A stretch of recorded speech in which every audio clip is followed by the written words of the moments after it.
to install thin brick veneers on exterior walls. First step is setting up your work area. Apply bonding agent onto the walls for better adhesion.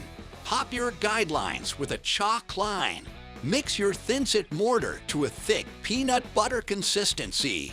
Butter the back of each brick tile with thinset.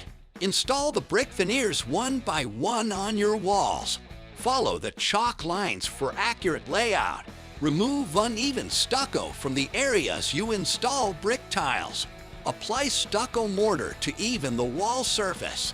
Install your corners and flat bricks in a row.